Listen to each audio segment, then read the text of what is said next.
A bomb bombs, a bombardment. Intare y'umuji king of animation. I'm back again with Major Talent TV.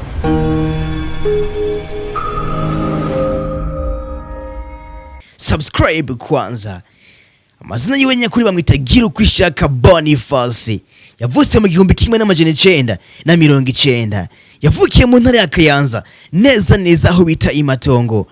Bavukana ari abana indwi. Boniface akaba ari umwana wa kane. Avukana n'abakobwa bane hamwe n'abahungu batatu. Akurikira umukobwa akongera agakurikirwa n'umukobwa nyene. Amashuri yiwe y'intango yatanguye kuyigira neza aho nyene mu Kayanza kuva mu wa mbere gushika mu wa gatanu. Ayandi akurikira yayigiye nganye ni Bujumbura mu Burundi. Mu mashuri mato ndavuga primaire yo ageze kuririmba yaba uwa mbere kubera yuko uyu Boniface yari ifise impano idasanzwe yo kuririmba mbese niyo kurapa. Yo ariko araririmba abanyeshuri bose baratangara, abigisha hamwe n'abarezi muri rusange. Indirimbo yiwe ya mbere neza yatanguye kuri recordinga yiga mu mwaka w'9 muri MA production kwa Amel. Niho rero yaje kwitwa Boniface on the floor, aka Rap Yuda, Rap Commando, Rap Tai Chi hamwe n'ayandi matazirano. Yaje kumenyekana neza ku ndirimbo yiwe yari yise Hip Hop is my style. Ni nayo video ya mbere yatanguye gukora. Uzomubaza urupapuro rw'umutsindo rw'amashuri yisumbuye, ariko utazogerageza kumubaza urupapuro rw'umutsindo rw'amashuri yo muri kaminuza. Boniface on the floor yize informatique de télécommunication. Kuva aho yaba agatwara indirimbo yiwe ku masijyo hamwe no ku maradiyo. Rimwe na rimwe uwo bavuganye ko aza kumufatira iyo ndirimbo akamwigarama, bigatuma abura aho arara, aho yikika umusaya. Nico kintu cyamubabaje akiri hasi agitangura umuziki wiwe ataramenyekana.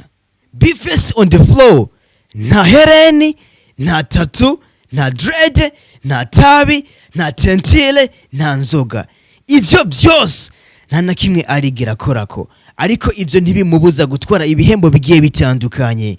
Kuva mu 2017 gushika mu 2020 atwara ibihembo bigiye bitandukanye. Amaze gutwara ibihembo bigera kuri 7.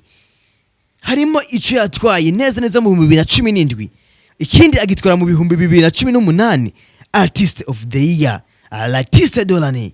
Ikindi bacitwa Best Hip Hop of the Year.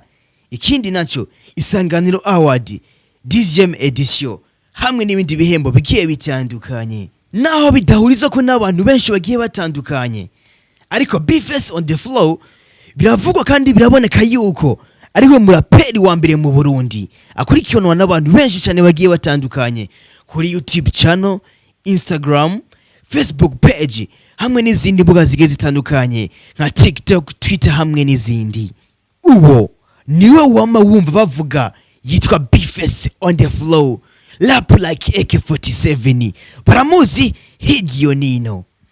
Aho yaraye asoye indirimbo yiwe ari kumwe na Mkombozi mugenzi we w'umuraperi wo mu Burundi nyene. Indirimbo yitwa Kimwe ku Kindi. Mbega uwo Mkombozi wewe ninde? Ni muntu ki? Ndaje mukanya. Jendi MC Bombardment. This is animation time. Know it. Bimenye nawe.